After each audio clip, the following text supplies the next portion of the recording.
Hi everyone, Chris Tisdell here again. In this presentation, I'm going to continue my series of videos on vectors, and I'm going to build on my previous videos on the scalar triple product of three vectors. In particular, I'm going to show you how we can relate the scalar triple product with volume, and I'll do an example. Okay, so let me share my screen with you and we can get underway.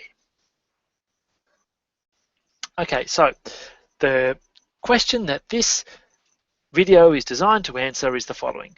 What does the scalar triple product measure? And the answer is volume. Let's just refresh our memories. This is how we would write the scalar triple product. Here, this is the dot product and this is the cross product, two ways of multiplying vectors together. And we saw in the previous video that we can compute the scalar triple product via determinants and an algorithm for sort of expanding these determinants, if you like. Okay, so if you need some more revision on this, go back and see the previous video. Okay, so we're now going to see what the scalar triple product is useful for, and one use is in geometry and measuring volume of a so-called parallel pipette.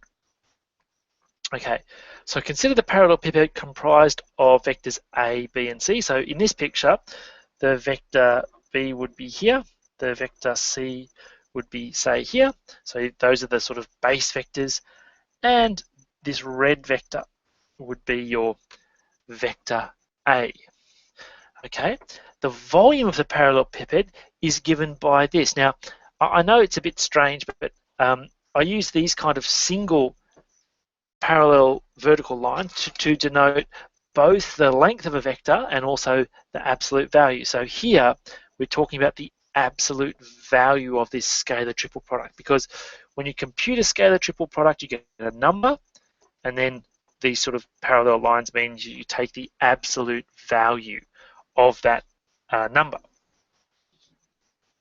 Okay, well, I'm going to prove, or I'm going to show you where that comes from.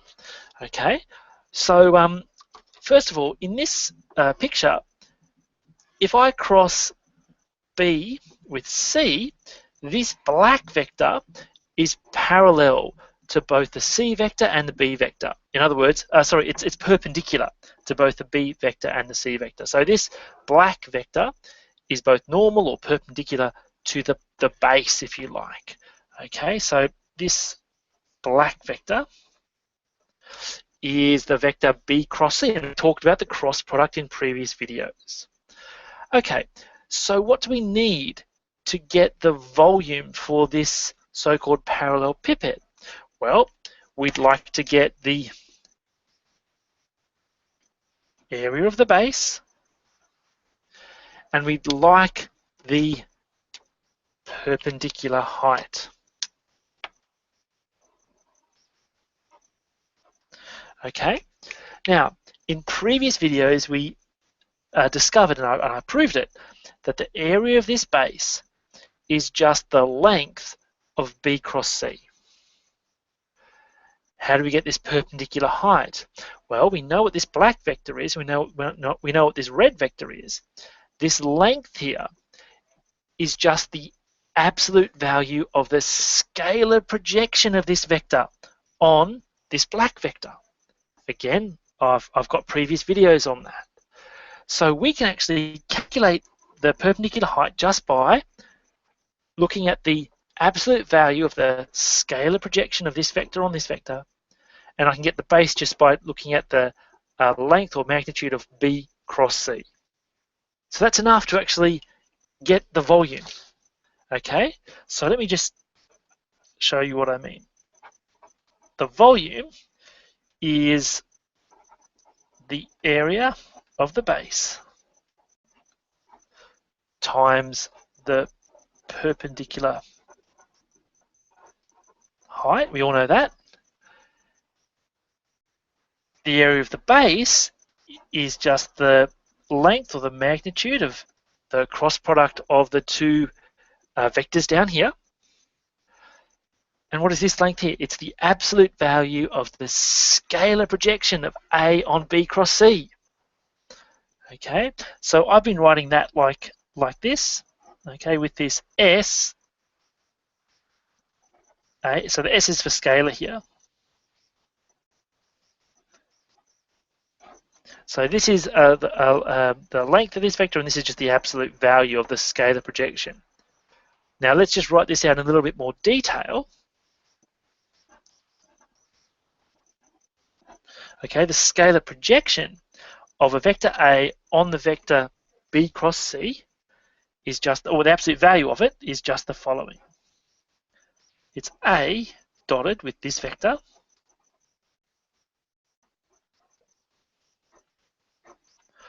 all over the length of this vector. Okay? All right, well, you're just going to see these two are going to cancel, so I'm left with that, which is exactly what we want for the volume.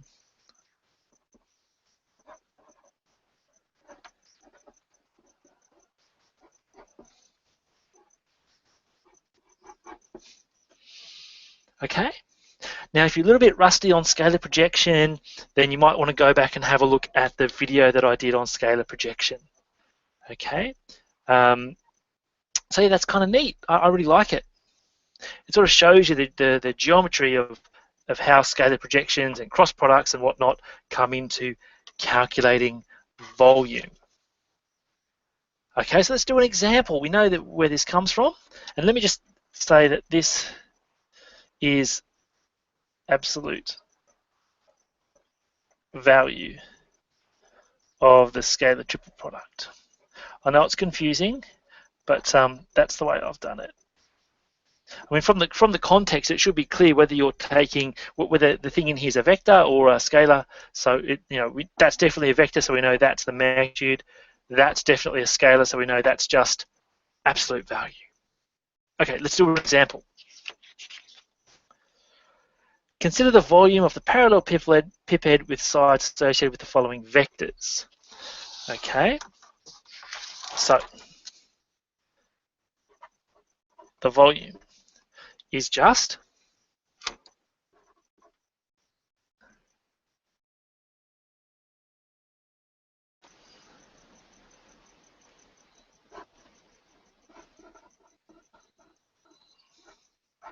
the following. So let's work out this scalar triple product, and then we'll take the absolute value. Okay.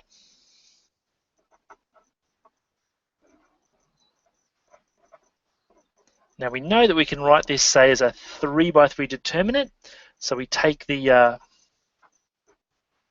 components and write the A as a row here. Then you take the B and you write that as the second row, and the C as the third row.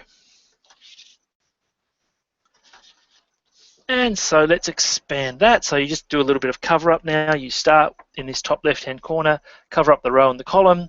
That number lies in, and you multiply by the determinant of what's left. Okay, so I've got the determinant -3, -2, 2, -4. Okay, then I'll move on to the next one, and then that one. So this is 0, so that's not going to influence anything really. But let's cover up again, 0 times the determinant of what's left. Okay, don't forget the 0 here. It's not important here, but in general it is. Okay, so I'll just write this out just so you can see it again. Then you move on to the 1, cover up the column and the row that 1's in, and multiply by the determinant of what's left. Okay. All right. So with 2 by 2 determinants, you multiply diagonally. That times that minus that times that times that minus that times that times that minus that times that. Okay, so that's going to give us 12 minus -4 minus 0 plus 1 times 2 minus 3. So you're going to get something like 5 times 16.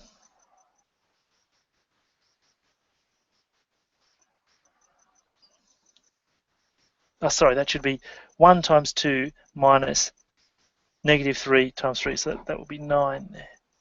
Okay. 5 times 16 plus 11, so 5 times 16, that's going to give you 80. We'll get 91. Okay. Hence, the volume is the absolute value of that. Well, that's positive anyway, so that's not going to change.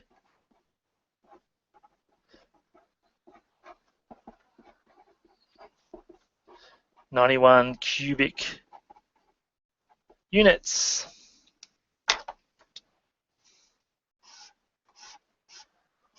Okay. So we're happy. Great. All right, so a good question here is, does it matter which way you do the calculations, which one's your A and which one's your B and which one's your C? And the answer is no. Okay, it doesn't matter which one you do.